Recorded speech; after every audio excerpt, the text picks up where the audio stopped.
This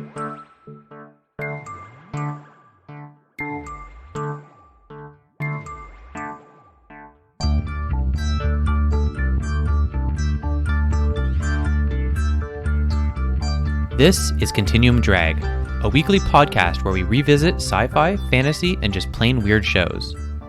This week, Global Frequency.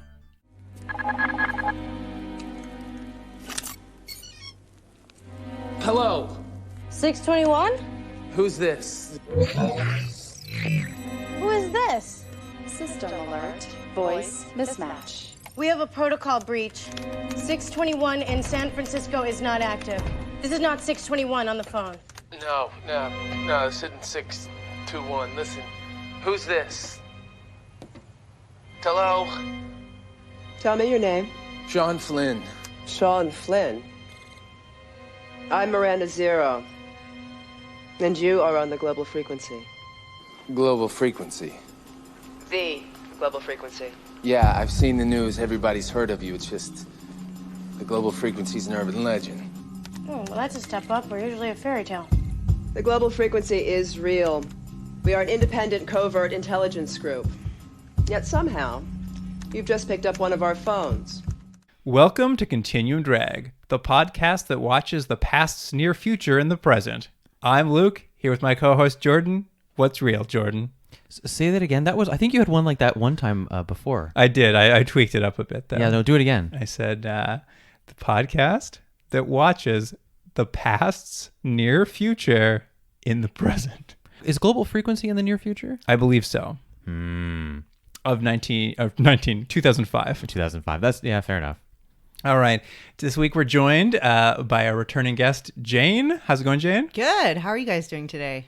Oh, I can't complain. Jordan, how are you today? I'm all right. Awesome. Last thing he wants to talk about. Yeah, I'm all right. All right. Jane, before we get into these things, this whole show we're going to watch today, I know from talking to you earlier that you have something you've been saving since the last time you were on. Sometime between then and now, you have something you wanted to do. I do. I hope it's a cake. That's what I'm really looking forward to. Is it a cake? Is it a cake? It's not a cake. Yeah. I could maybe next time arrange for a cake. This is much more fun than a cake. Ooh. Well, it's fun for me. I don't know if it's going to be fun for you guys. So as you guys know, in addition to being a recurring guest on the show, I'm a big fan of the show. And as a big fan of the show, I sort of wanted to do something for the other fans of the show who might be listening regularly and want to have a little fun. I'm interested. I want to see where this is going. So It's a small group. Are they still called dragsters? Is that what they're called? Absolutely. Are we coining that as a phrase? Okay. I believe Steve personally came up with that. Yeah, I don't think we ever mentioned it since he said dragsters. I've said it in my head. Oh, have you? Oh, in okay. my head. I think it's like semi-official now that I've said it as well. It's twice. It's real now. So this is for the dragsters who are listening to your show, and for myself, also listening to your show from home or on the go. This is the Continuum Drag drinking game. Oh, okay. That I have invented. Now it's quite limited at the moment, but I think that we could also throw it out to your fans and tell them to tweet at you some possible other things for the drinking game. But I'm going to start with like the ones that I've come up with, and then you guys can see what you think. Is this based on things we say all the time? Yes. All right. I don't know what else it would be. Shirts we wear. Oh, that's right. Yeah. So here's the first draft of the unofficial continuum. No, it's not going to be unofficial for long. Is it going to be official soon? Okay, well, you got to listen to it first before you decide. So here we go. You take one drink if Luke says, "Jordan, you're not wrong." Do you say that a lot? I think I do, actually, now that I've heard it. Yeah, you do. Actually, I think it's like a podcast thing because a lot of other people on podcasts also say it. Because or it could just be that I'm often correct. Oh, you don't say that he's right. You just say that he's you're not wrong. I like to reaffirm things for you without committing to them. One drink if the IMDb summary is by Anonymous. That's a good one. Oh, I've got bad news. I've decided to stop saying if it's by anonymous. No, you have to restart now. Oh, no. One drink if Luke had to edit the IMDb summary to make it workable for the podcast. Oh, that's also good. Which That's you also often good. announce to everybody that you had to do that. I One don't wanna- drink if Jordan missed something. Oh, that's a bad one. Well, I because- was going to make it more drinks, but then I was like, people are going to be hammered Yeah. by the end of this. So It's like a half a drink. one drink if they mention Tech War. And one drink. Guaranteed. Yeah. One drink if they mispronounce a character's name. So that's your one drink. Hey, Yeah. they'll never know. The listeners will never know from mispronouncing those names. Two drinks if Jordan likes something. Oh. Well, we'll see if it happens in this one. If they mispronounce a character's name twice. If Luke hate watches something and directs all hate at Jordan. No, that happens occasionally. If Luke and Jordan agree on a fact that you know is wrong. +1 if they agree their incorrect fact sounds right. We did have that one on Dune. That guy was really angry with us. 3 drinks if they mispronounce a character's name 3 times and you realize this is how they'll be pronouncing it for the duration of the podcast. +1 if they agree that their incorrect pronunciation sounds right. I mean, I think Wong was the right name for that character. Oh, what did I say? Wang? No, his name was Wang. His name was Wang, and neither of you guys realized it until I showed up on the podcast. Right. And you're like, who are you talking about? But this Well- isn't even really about Wang. This is like a little bit more about the whole Dune debacle. The Dune debacle. Yeah. Well, we could also just have people have a drink every time you come on and correct us on stuff. But they wouldn't be drinking very often. I know that's not. I don't come on enough. Fair I mean, enough. I'd love to be on more, but after this drinking game, I'm not quite sure if I'm going to be Well, invited let's back. see how this episode goes. I'm going to be very conscious of everything we say now. No, you're not. No, I'm not. Also, just so you know, I have this in like this awesome graphic form, which Oh, I'll show you, which I you want guys this. can post Oh on my your God, Instagram. I want this so bad. I made it Yeah, it looks especially great. for you. So This is amazing. yeah. So and again, it's the first draft, so I think you should invite the fans to like. Oh, absolutely. Add to it. I think people should be writing in to tell us all the things we do. Is your mom going to write in, Luke? Oh, absolutely. Big fan. Number Yeah. one fan. Number one fan. She's always downloading the podcast. I can tell from our stats. Yeah. They're coming right from my parents' house. Right. All right. Well, Jane, that was actually fantastic. I'm very excited about that drinking game. Thank you for allowing me to bring it to the podcast today. Appreciate it. But you know one thing that didn't get on that list? What's that? Me saying, anyway. You do say anyway a lot. Anyway, let's get to the show. You know what I say, though? I say anyways all the time. You do. That is true. I know. And every time I go, oh, I shouldn't say that. And then I do You it should again. say that immediately after. That every noise? time. Yeah. Anyways. Okay. One more time. Done. What's the sound? Oh, I think that one was even more intense. So far, this is one of our best episodes, I'd say. I love it so far. All right. Well, this week we've gone and we've watched a failed pilot from 2005. We mentioned a little earlier a show called Global Frequency. Is it a failed pilot, though? I mean, it never got to air. It never got to air. And from the very little bit of research I've done, people really like it. Or at least I've saw it referred to as like the best show you've never seen and the best pilot that never got aired. And I was like, okay, guys, I don't know if that's quite true. I mean, we can go through all the things, but there's at least a fan base here, which is odd for something that never aired. Well, I guess partly because it's based on a graphic novel that people know. And so that always helps to kind of drive the fandom a little bit. I think there's a little bit of that. And I mean, part of the reason we're able to watch it is because someone, it's unclear who, leaked this unaired pilot on early versions of file sharing, like BitTorrents and things in 2005. So I think this kind of probably would have been a very early example of a show leaking in that fashion. Yeah. Right. And I do wonder if like it was at the right time in the right place for a show that was never supposed to air to hit like people who were starting to learn how to file share, and like it kind of got a little hoopla around it as a result. Yeah, especially because it's got this kind of techie conspiracy kind of bent to it. So the people who are into that or into the idea of getting an illegal copy of a show that never aired, like it feels like it probably all gels together that way. Well, and certainly the creator and the guy who made the comics, they were both like had blogs at the time. They were really pushing people to like don't download it, you guys, but you should really talk about it a lot. They were hoping the buzz behind it would get it picked up after Warner Brothers had turned it down. By all shapes and forms, it did not happen. Here's a question for you, Jordan, because these are based on comic books by Warren Ellis, and since you're our resident comic book aficionado, who's Warren Ellis? Well, he's a comic book writer. He's written a lot. And of course, I don't have anything. Do I have anything on my shelf there? Yeah, we're sitting behind a huge shelf of comics. I don't know if I have. Anyways, he's written a lot of things. He's sort of one of those writers where I've always found like a lot of times the idea is really good and sometimes the execution maybe it's not always there, but he's just one of those guys who it's always going to be something interesting. Like this, I think has an interesting idea. And again, I don't know if the actual execution or the style of the show maybe lends itself as well to the idea. But I don't know. It feels like a Warren Ellis. So it feels right. Planetary. He wrote Planetary. That's in there, right? Didn't he write that? I don't know what that is. We can cut this out. Yeah. He wrote Planetary. We're looking at Jordan's comic book collection right now. He wrote and Planetary. he's pulling out an actual Warren Ellis comic as we speak. There you go. He wrote that comic. That was a good one. I don't know. He wrote other things. Jordan likes something. Everybody take a drink. Yeah. Hey, there you go. I think we can get into it. I don't know if anyone else has much they want to say before we get started, but I think that's enough preamble. So it's 2005. It's 2005. So are we doing our thing where we talk about what was happening in 2005? Do you have a spiel about that? Yes, that's what we are doing. Okay. No, I forgot. I usually do that. Oh, first time ever. So we don't have anything? Well, I know. We know what we were doing in 2005. We can brainstorm it. All right, let's figure out what was going on in 2005, you guys. Well, the X-Files was over. I mean, that's how we tell time. That's correct. Was the X-Files on or was it over? Battlestar Galactica was in full success. Oh, so this is after the miniseries it was running. Yeah, for sure. this is actually, this pilot was filmed right around the time that Michelle Forbes' character first appeared on airing episodes of Battlestar Galactica. So I have a feeling that people were like, oh, she's so hot right now. Michelle Forbes, she's so hot right now. I can tell you a big thing that happened in 2005. What happened? Hurricane Katrina. Oh. And apparently also Tony Blair was reelected. God bless.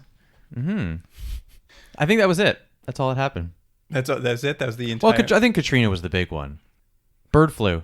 Bird flu was 2005. Bird flu. Remember- SARS or bird flu? No. The bird flu. Remember? Bird flu.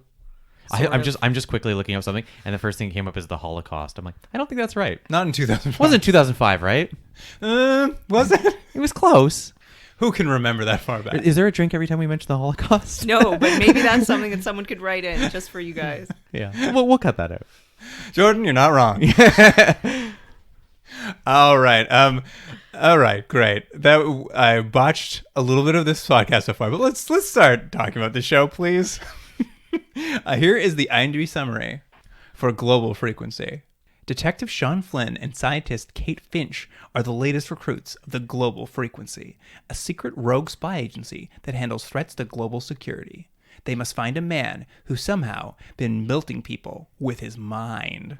That's it. I mean, it's a lot, but I think that's pretty much it. That was courtesy of Anonymous. Was it? Shots. Nice. I thought it was going to be what was that last guy's name? Johnny Sixpence? Gus F? Yeah, Gus F. If only Gus F was back. Nah, he only watches that other not good show. I will say this for this show. This pilot goes from 0 to 60 faster than anything else we've ever watched a first episode do. And I definitely appreciated that. It kind of starts off with this ex-cop, ex-Marine, Sean Flynn, having dinner in San Francisco's Chinatown. Hears a muffled scream down a back alley, and when he gets there, there's just a man who's been cut in half. Yeah, so this was like an insane starting. First of all, it was a super cliche starting because there's this guy that we don't know who he is, but he's like brooding and sad, and he's at a noodle station in Chinatown. It's like, okay. And there's like a parade. It's like a New Year's parade going on in the background. Where do you brood? You don't do it at the Chinese restaurant? Well, if I was a suspended police officer, I suppose that's exactly where I'd be. And I guess we were supposed to know that by the fact that he was brooding in the Chinese restaurant because they didn't explain to us who he was for a really long time, which I thought was kind of weird. But yeah, the guy cut in half. That was like kind of like Cube style. Yeah, it was cut just, in half was pretty cool. He just really was half a body, like cut like lengthwise. Is that what you call it? And half the body was missing. It wasn't like he was cut in half. There was both halves there. Someone had packed the other half. Yeah, it was to go half. Mm-hmm. Yeah, so he finds this body in this alley, and I will say I didn't mind not knowing anything. I was like, in some ways, I felt that was the strength of the show. I'm just like, oh, we're just going now. In fact, he finds a phone on the dead body, which is ringing, and when he picks it up, he basically gets a call from the global frequency. They're like, hi, Global Frequency calling. I know, it is. There was one thing, and I don't know if I can articulate what is weird about it, but it did seem odd just the way they called people, because it was just like that. Like, hey, it's Global Frequency. Well, it's like, hey, it's Global Frequency. We're a covert operation. Yeah. Well, and it's like, you don't even know who you're talking to. This was the sort of the most ridiculous conceit I felt about the whole show, and I wrote a whole bunch of like exclamation marks down right at the beginning here because I'm like, this is a breach of security. How can they be at covert operations if they just tell anybody who happens to pick up their phone. They tell everyone. Everyone. Well, that's the thing. So he picks up. There's a phone there. Yeah, It's like a somewhat futuristic phone, right? It's supposed to be, I think, a smartphone, or like this is 2 years before the iPhone comes out. So this is like 2005's like best guess at what a smartphone might be. I think it's pretty close. I mean, they mentioned at one point like it has a camera in it. And I know, like, that's a big "Ooh." pop on, like, it's got a camera, and everyone's like, oh. At which point I was like, when did this come out? Yeah. Let's talk really quickly about what is global frequency. What do they do? Like, what's their deal? So I sort of, when I first watched this, I thought, okay, the global frequency is kind of like the opposite of the Illuminati. Like they're the anti-Illuminati. If the Illuminati is like a secret group of people, you know, worldwide conspiracy who you never know who they could be, and they're seeking to undermine whatever, the global frequency is the opposite of that, which is that they're seeking to fix and resolve problems. But they never made it clear. Because later on in the episode, they sort of show that they're kind of above any sort of like government regulation and things. But they never made it clear if they were beholden to any particular government. You know what I mean? Like you assume it's an American organization that works around the world because everyone was American. But no, because I thought this, and I might have thought it because I read a summary of the graphic novel as opposed to the show. But I did get the sense that it was like kind of like a UN, like a group of a collection of nations had come together and decided to form the global frequency in order to protect all of them and the rest of the world. So it was like United States and France and Britain and whatever, all these kind of like UN Security Council. Interesting. nations. I think on the show itself, they talk about how all the spy agencies of the world, they don't communicate with each other, so information never gets out. So sort of the woman who runs it, Miranda Zero, played by Michelle Forbes, she says she basically created a spy agency to spy on them and do the things they won't do.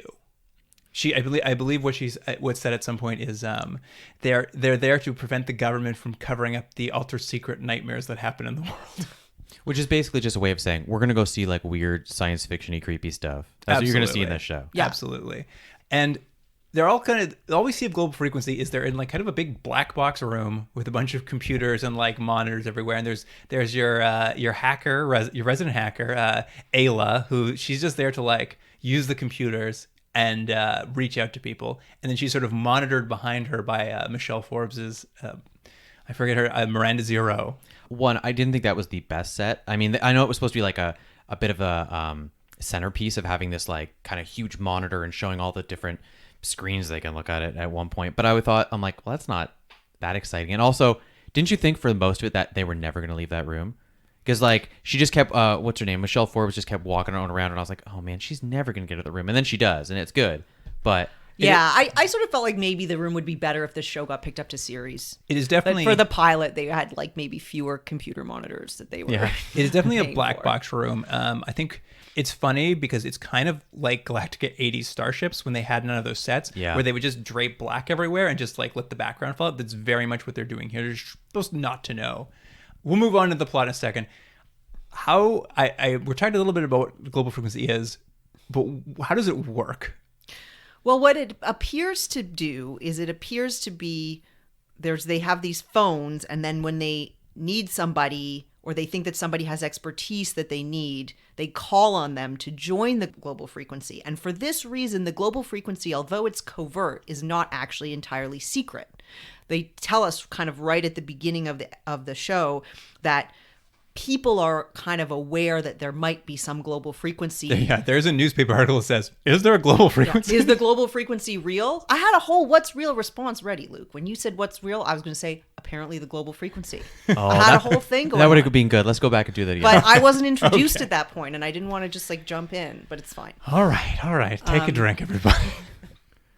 But yeah, so apparently a lot of people are sort of vaguely aware that this global frequency might exist, but it's never confirmed. And in fact, and we'll get into this later as we go through the story, the global frequency seems to rely on the fact that people are vaguely aware of it. I think, yeah, it's a bit of an open secret. Right, because otherwise, if somebody just showed up at your house with a phone and said, you're on the global frequency, come with me, you'd be like, hell no, who the hell are you?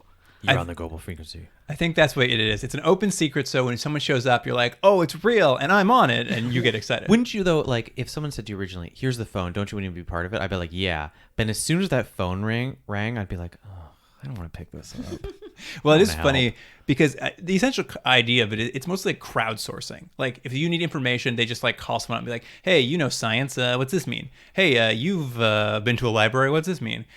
And they've got those computers there and they're really like kind of looking at people. But essentially whenever they need to solve a problem, it's more like a party line. Like it's not as techy as you would think. It's actually just calling a lot of people on the phone. It's like having a phone list. Yeah. Like if she had a Rolodex, it would be the same show. Yeah. I don't hate it, but I just thought it was funny. I'm just like, oh, this is more about owning a phone than it is about like being very tech savvy. Well, and clearly anybody who has a phone is like welcome to be on the global frequency. Yeah. Because that's what happens right at the beginning to our guy. Once you get this cool smartphone from Miranda Zero, which is it, I'll try to describe it. It looks kind of like an old time cell phone with like buttons you push to dial phones, but someone's like taken the casing off it, so it's mostly a circuit board. And then like there's a camera that you can pop out the top, and they've hidden like a little Bluetooth headset on it, so you can stick that in your ear and clip it to your belt. That's very funny. At some point, our lead Flynn, he's like, "I need to do something." They're like, "Just take out the thing and clip it to your belt." And I'm like, "Oh, fancy." I kind of like the look of the phone. I thought it looked all right. Yeah, I mean, it was just funny to me because it was clearly just pre-iPhone because nothing's touchscreen. It's all very like analog still, and I'm just like, in 2 years. If this show had lasted 2 years, that phone would be very like everyone else's phone in the world would suddenly be much better than a global frequency phone. That's true. Anyway, They should have rented them, is what you're saying. The global frequency went and they bought all those phones. They went and bought so many phones. They should have been leasing. Yeah. That is absolutely true. Essentially, what they find out about this half body is Flynn kind of takes a photo of it for them, and they're like, hey, we've been tracking these radiation bursts about in San Francisco. One happened here. This is one of our guys. We need to figure out what happened. Can you stay there with the body while we call in one of our agents? They make a quick call to the San Francisco Department of Physics, where Dr. Kate Finch is busily doing some sort of weird physics lecture, maybe? Doing kind of a lecture with like a whole bunch of dudes around her, and she's writing on this whiteboard and correcting somebody's formula. See, I don't think it was a lecture. I think it was. I mean, what the point of the scene is to show like she's very smart. It's a group of all guys and her, and she's sort of like the only one who knows what to do. But I think the way I picture was she just walked into the room, saw the formula on the wall, and was like, no, and just started changing it. She wasn't invited in. That at would have all. been way funnier. She Goodwill Hunting? Yeah, exactly. And then she just dropped the chalk and walked away. Well, she's a genius. They go on later to say she has like 6 degrees in what Flynn refers to as weird sciences. Mm-hmm. But she's quite a genius, and so she sort of joins his team to kind of figure out what's going on with this melted man. And she immediately is able to put together that these radiation bursts seem like they match the pattern of brain waves. It's not just random radiation bursts. Somebody's doing this. Mm-hmm. So we got our partnership now. We got a partnership. Since Flynn's an ex-cop, he realizes this dead guy was probably staking out the building across the street from the alley, got caught unawares by the suspect, and was melted. He figures out so much so quickly. It's such a coincidence that he happens to be an ex-cop and happens to know the guy who he can only see half of on the ground in the dark alley, and figures out exactly what he was doing. Like, I was just like, oh, God. This show, but you mentioned it before, Luke. This show does not waste any time. Oh, it flies. They were just like, we need them to get going. Oh, he looks in a window. There must be someone there, and he walked around the corner, and wind's coming from the easterly wind, so it had to be down that street. And then it's like, and you're like, all right, I guess we're off and running. In this first 5 minutes, when they're talking global frequency, they're like, we're following these radiation bursts. They're getting stronger. There's only 55 minutes before the city explodes. I'm like, 50? I'm like, holy crap! Yeah. Like, there's this show takes no time to breathe, which is something I kind of liked about it, because they know he was staking someone out. They have Alia, the hacker lady, look into who works across the street.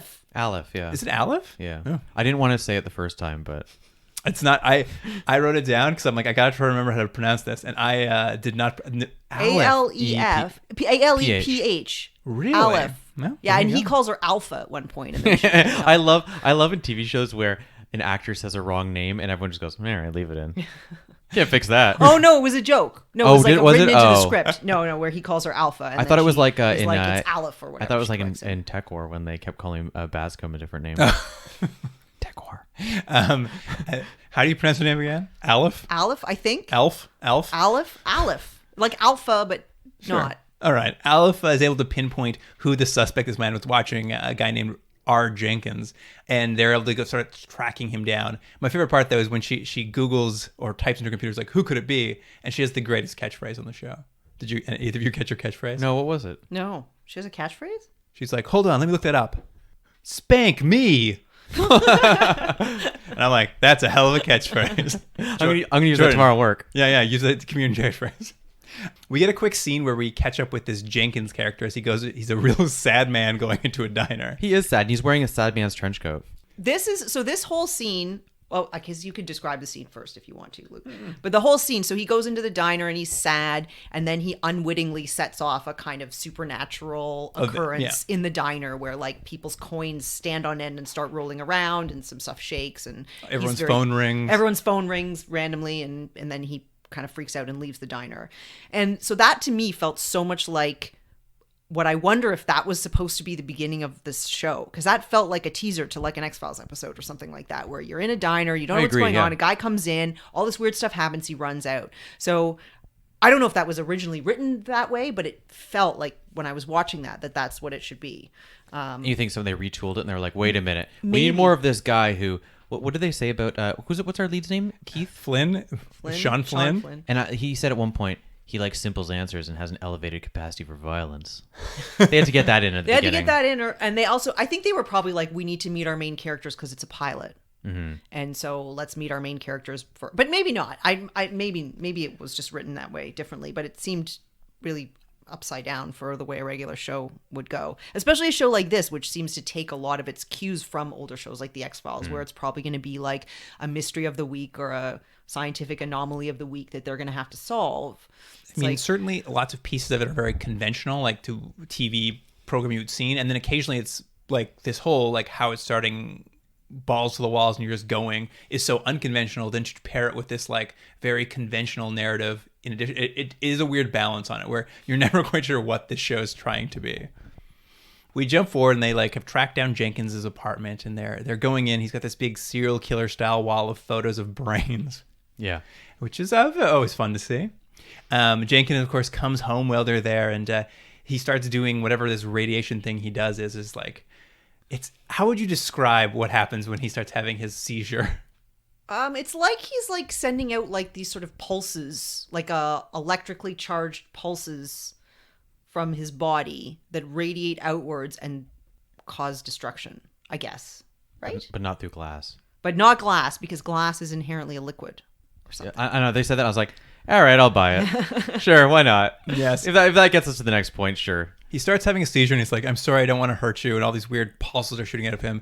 And Dr. Flynn, being a scientist, grabs Dr. Finch. I keep having this problem because I'm like, Finch, Flynn, who's who?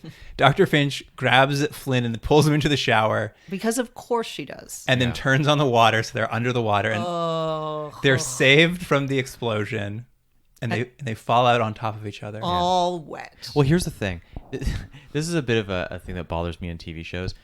They got really, really wet, but then as soon as they fell on the ground, they were like, at best, like a tiny bit damp. And I know, like, you just can't have your actors be soaked all the time. That's what bothers you about bothered this me. scene, No, Jordan? just because I see it. That one thing. I That see they it all weren't the wet time. enough? Someone goes into like a lake or something, and they come up and they're like, they look like they've been misted. I'm like, no, they should be soaking wet. Yes, I know it's stupid, the scene. The main thing though is they're not soaking wet. They were just in a shower. I did know the same thing. I was just like, it's very funny because they're just her hair is just a little damp now.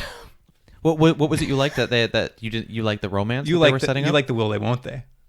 I liked it. No, I hated it. Oh my God. What are you talking about? No, the thing that I started hating immediately was when he chases, before they get to Jenkins' apartment, when he chases her down and jumps in the car, and he asks her a bunch about herself and she explains her degrees. And then he's like, I don't understand any of that. You're way smarter than me and you have no life. And then he just starts telling her that she's a shitty person because she doesn't have a life, because he feels like threatened by the fact that but then she doesn't call him on it. Like, I don't think he says that. He basically goes, nerd. But then he's also like, oh, but when do you have time for a life? And then she starts to defend herself, like, oh, I've had dates and I've done things, and it's just like the worst, most cliche possible conversation. And then they go and they do this shower thing. I thought it was such great world building.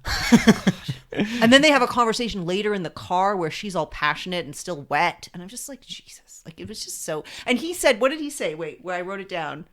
You went to college. I was in the Marines. Ooh. And then he kicks the door down. The and I'm just like, okay, so this is the dynamic that we're supposed to be enjoying. Fair, he has an elevated capacity for violence. It is. And he likes simple answers. As soon as she started talking, he was like, no, me hungry. I He's think like that, simple. Like this is one of the big problems about this episode. In addition to other things that I'm sure we'll discuss, is just like they just did the dumbest possible version of like if you want you're gonna have two people investigating something, let's do the dumbest possible dynamic, like the most basic cliched I thing. haven't read the comic, but apparently every issue of the comic was Miranda Zero calling a different person and sort of that same like monster of the week, sort of solving some sort of crime, which I actually think we can talk about more, but I think that would have been stronger in as a show, a sort of like almost an anthology type thing where the only consistency is those two people in the office, because they're trying really hard to sell these two characters on you to the viewer, but also don't really want to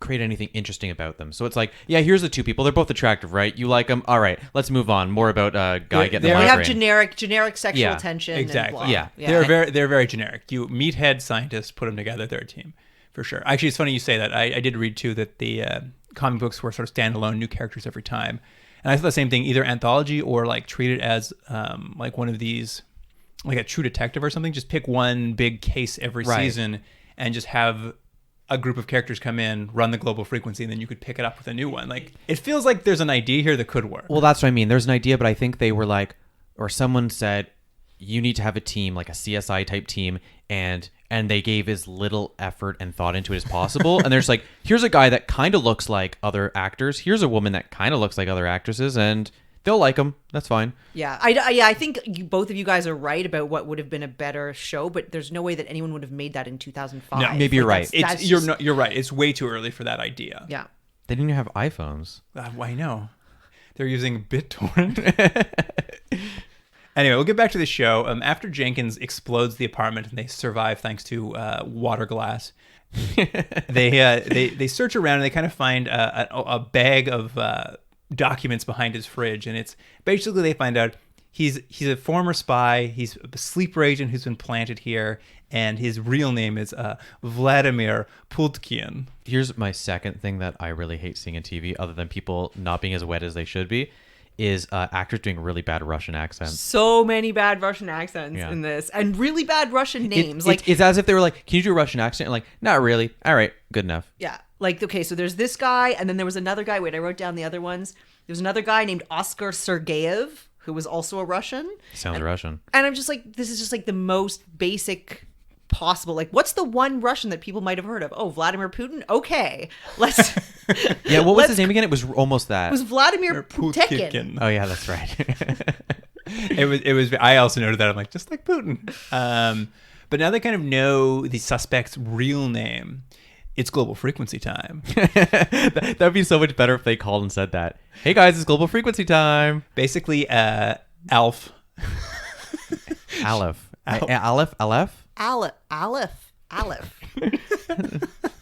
I don't think we ever came to any real consensus this is like there. Giving Luke a bit of a seizure trying to say this word for some reason. She gets on the phone. She calls Copenhagen. She calls London. She's talking Spanish. She's talking Japanese. She's all over the place. They're calling experts from all over the world. But basically what they figure out is that our dear friend Vlad, he was a subject from 1979 in a KGB paranormal research operation called Mercury. Project Mercury. Project Mercury. Essentially, they were like gathering a bunch of little X-Men kids up. Yeah. And trying to turn them into like superheroes. Finding out there's one of the scientists left alive in the world being held at a secret NSA lockdown site. Super illegal. Codename Zulu. I have a question though about this guy's powers. What's his name? Prokofiev? What's his name? Vladimir Putin? Yeah, that's the one. It seems at first that he can't control his powers at all. Right? Like it's like he's like, I don't mean to, and it's just happening. I got a migraine or whatever happens. But then later on, we're gonna come to a scene very soon where police stop him, and he seems to like purposely. I think it's an accident. It's an accident too. I think it's an I think accident. it's maybe because he's stressed. He like can't. Oh, stress trigger. Yeah, I thought he didn't mean to do anything. He's a bad test taker. Yeah, I was so bad at testing. But yes, they find out about this black ops site where this scientist who worked on him there, so they're like, oh, if we go talk to him, maybe we'll get some more information about this missing suspect. And I would argue this kind of ends up being maybe not for all the right reasons, but maybe the best part of the show. Like Miranda Zero gets on the phone and calls some dude at the NSA and just like bullies him on the phone. He's like, "Tell me where it is," and he's like, "I don't want to." He's like, "Tell me where it is." And he's like, "Okay." He's like, "Stop calling me. Leave me alone." She like bullies him on the phone, and she's like, "Well, good news. I built that place." Yeah, I know. And I was like, oh, she built it? She's an engineer?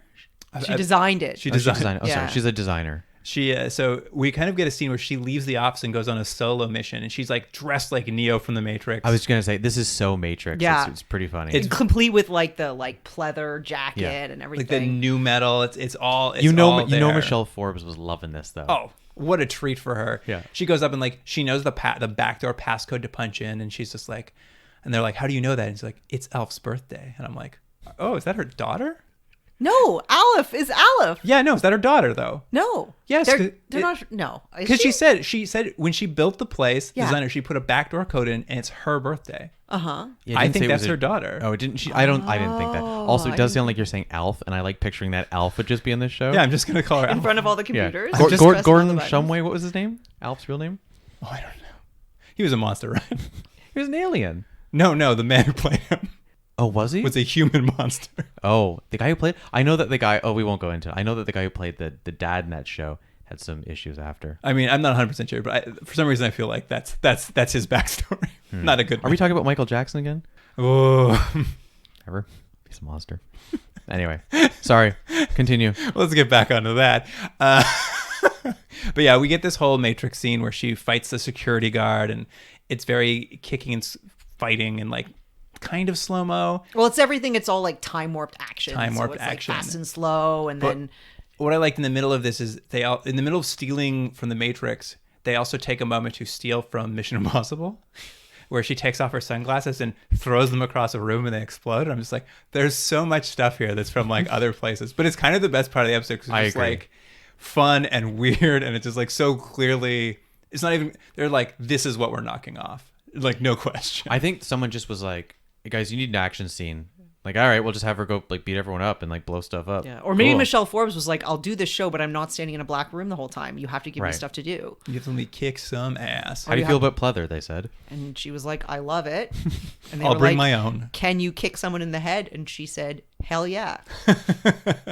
Essentially, she busts into this place, goes to the cell where they're holding this Russian scientist who kind of fills her in on like they took this kid in 1979. They put a big computer chip in his brain to sort of hone his powers. Emphasis on big. They mentioned how it's like not a small chip. It's a very, very large in his chip. very bad accent. It's Yeah. like, "This Russian chip is very big. It's not normal chip."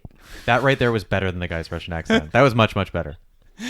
And essentially describing how it's been too many years. They sent him over as like a living bomb to destroy America if they needed him to. But it's probably been like the chip's been melting his brain fluid, so he's probably becoming very haywire, unstable. The chip's basically short circuiting. Yeah. Dying in his brain, Yeah. right? And then the general who runs the NSA facility like throws open the door and he's like, "You're under arrest, Michelle Forbes." And she's like, "You're under arrest." And he's like, "Oh fuck, you got me." Yeah.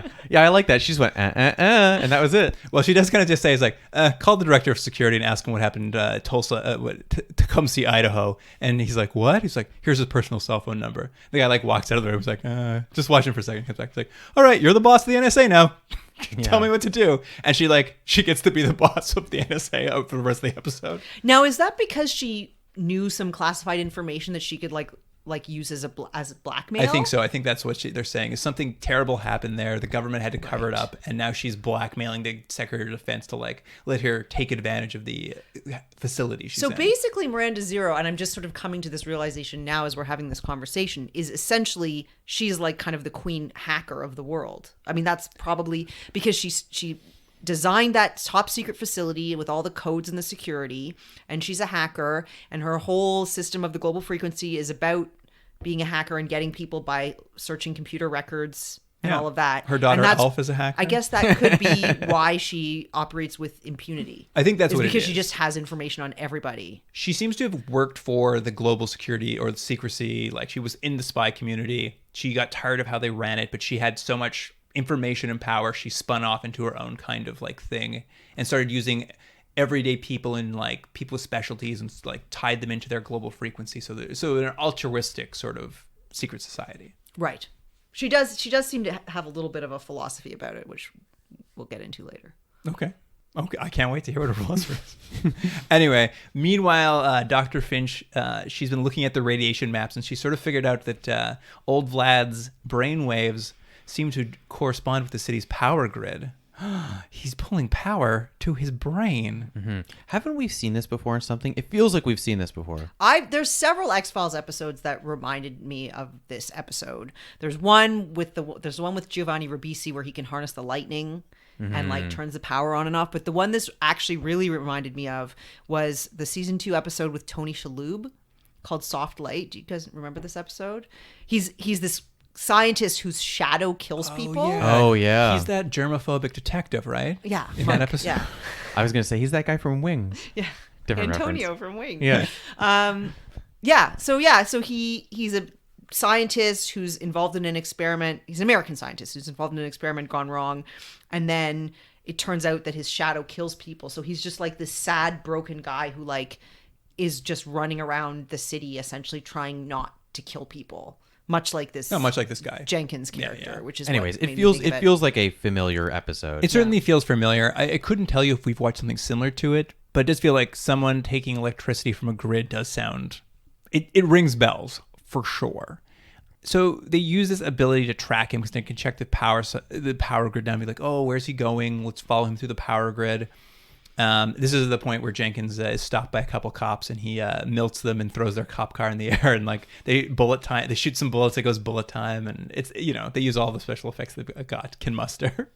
But essentially, what happens is Flynn and Dr. Finch chase him down and basically chase him into a power substation where he's just like, I don't want to hurt anybody. It's not my fault. But I'm in this power substation. But I know that my brain blows up with more power, so I went to the most power I could find. Yeah. Well, they needed that big set piece, but for the end. It was a nice set. I did note that I thought, I mean, again, we're watching it on a kind of a low quality thing, but I thought it was pretty good set. I think the production values are pretty good in this. I mean, he sort of talks about it, he's like, I came to America as a spy, but I love America. I would never hurt America. It turns out he loves America in the end. All he wants to do is eat hamburgers. But because he's in his power station, Alpha is able to check in with her computer. She types in some numbers and she's like, if he explodes in there, he's going to kill 3,001,419 people. I love when people give really specific numbers like that. It's like, just round it. We get it. It was the most specific number. I was like, that's a lot of people, though. It is a lot of people. And how did she know exactly who was visiting, who was in town? Who's in town? Who was out camping that weekend? Like, she knows somehow. Global frequency. They're on the global frequency. Yeah. They say this also. They say global frequency. What was it, about 3,000 times in this episode? I like it because we're referring to global frequency, but whenever they say it, they're like, the global. Yeah, they have that. important. The definite article is very important to have in there. Essentially, he's going to blow, kill 3 million people, and there's only 15 minutes left to stop him because that's when his chip is going to melt down based on their calculations. They look at a map. The scientist is also a hacker, so she hacks into a map of the facility, and she's like, good news. There's an old-fashioned breaker hidden under the floor here, but there's nowhere we can get to it. It's through all these tubes. Of a show that really just burns time to get to stuff, this was the weirdest turn, I thought, of the episode. Yeah. Like, so what's his name? Johnny Flynn. Yep. He's just like, hold on, I know who to call. Am I right? Well, he says, he kind of says, I know who to call, but he doesn't know who to call. He's just like, can you look for people who fit this description? But we never hear what his description is. And then she calls back. She's like, I found someone. She's nearby. And I'm like, there's 15 minutes left. He's like, I'm going to drive over and get her. I'm like, how close to this She's very close. He does a drive over, knocks on her door, and this young woman answers the door, and she's like, hello? And he's just like, hi, global frequency? And she's like, oh my God, you're real. Oh my God, can I join, please? Well, Yay. at first she's a little put off. She's like, I don't know. And then she's like, he pulls out his cell phone. He's like, look at my cell phone. Yeah, that's all it took. As soon as she saw that cell phone, she's like, all right, I'm in. She saw the cell phone and she really was sold on it. And they bring her back, and this is a real Ocean's 11. She gets back and she's like, I'm a gymnast. And I'm like, oh. And so she can crawl through the tubes, and she does this like gymnastic, like it reminded me of Jurassic Park. I thought the exact same thing. Yeah. She does some uneven bars and then grabs the breaker and stops it. She's flipping over top of this spinning all I know is fan. Scary. All the times I've designed a power station, I always make sure there's uneven bars just in case if you need to get over a panel. So if the gymnast can come in and it's just over that fan up. though, so that no one else can do it. Yeah, exactly. You don't want anyone who's not a gymnast to reach that that breaker. At any rate, they shut off the power. I guess they save the city, but obviously this man's still going to explode, even I guess without a lack of power to go around. So Yeah, we're kind I of guess so. we're left. Well, no, he was going to kill all of them in the room at least. Yeah, he's going to kill at least the 3 people in the room. And Miranda Zero calls in and tells Flynn, he's like, "You got to shoot him in the head. You gotta. It's the only way to stop him. You want to kill your friend the gymnast who you just dragged over here? She was going to bed. Yeah. She didn't want to explode in a power station. And she's got like a meet in the morning. What do they call it for gymnasts? An event? I don't know. what track they call meet, it. yeah, gymnast meet. She's got a track meet in the morning. This is actually a scene I actually quite liked because Flynn starts like hemming and hawing. He's like, "Oh, there's got to be a better way." And I thought for sure they're gonna be like, "We can get him on a boat and drive him out," and like, some heroic way of like not having to kill him. But like the man who's gonna explode like grabs the gun and like moves it over, so he's like, "You're gonna miss the chip in my head. Just shoot right here, please."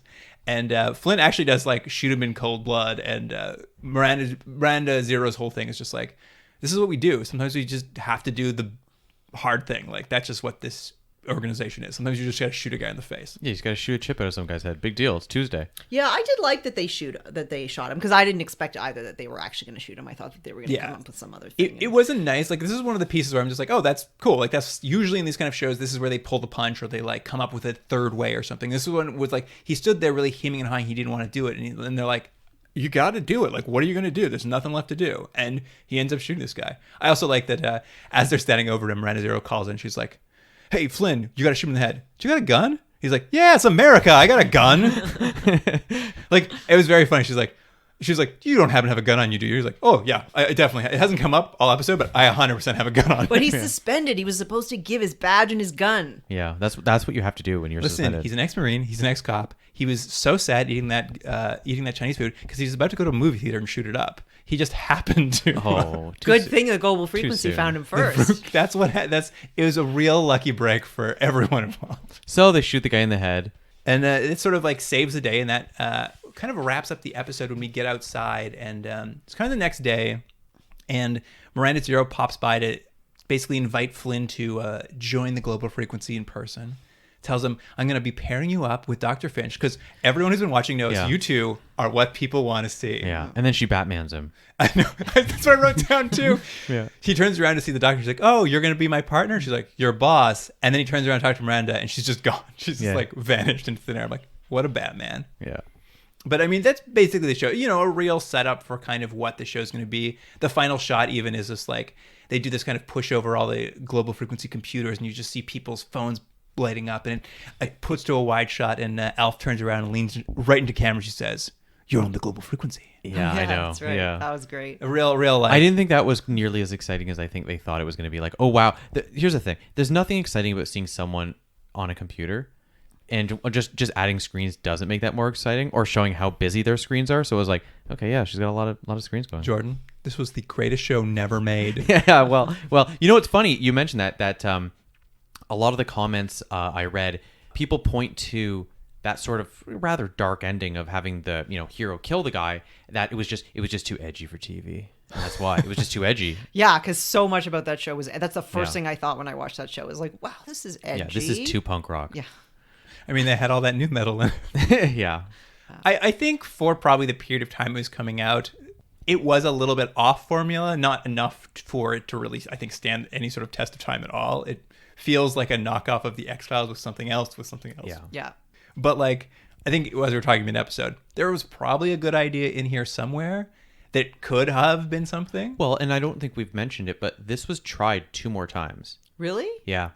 So another pilot, it got to pilot one other time and then kind of fell apart, and then one other time. I think 2015 was the last time Yeah. they've tried it. So With different producers. And and different network.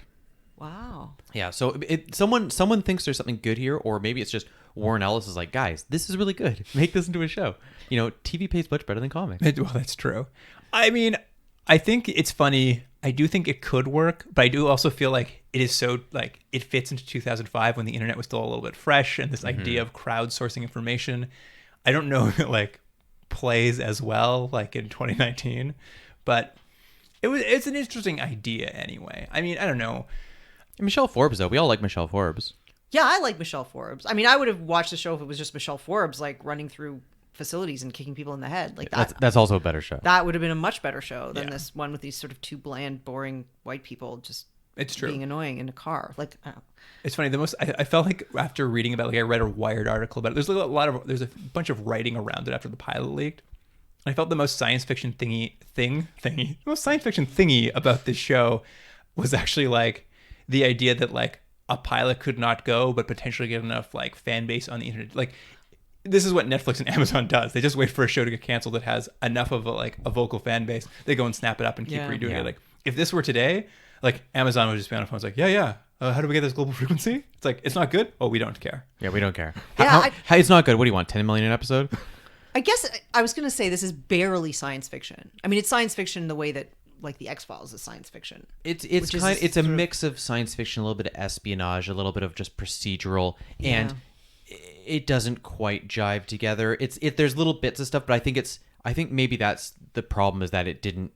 The tone of it and the direction isn't quite that clear. It's like, oh, it's kind of a action show, but there's elements of something. I think it Yeah. would lean more into a cyberpunk. Like, I think that's the world it's trying to live in.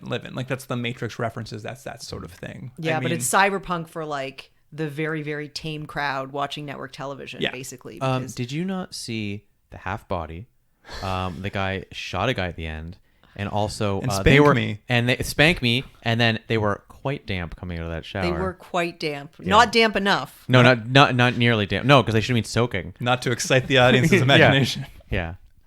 Yeah, I guess this would have been a 9:00 Yeah. airing. Yeah. 9:00 prime time. Well, as we know- it probably would have been very expensive. I mean, there's probably a lot of reasons actually that the network might not have Probably wanted passed it. on Well, it. probably because they're like, this is expensive, and also, did you watch it? It's not very good. Well, it's expensive and bland, I guess. Yeah. Yeah. It's like it was reasonably well produced, but That's my autobiography title. Expensive plan. Yeah.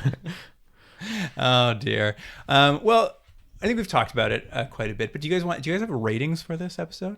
Yeah, I think Jane should go first.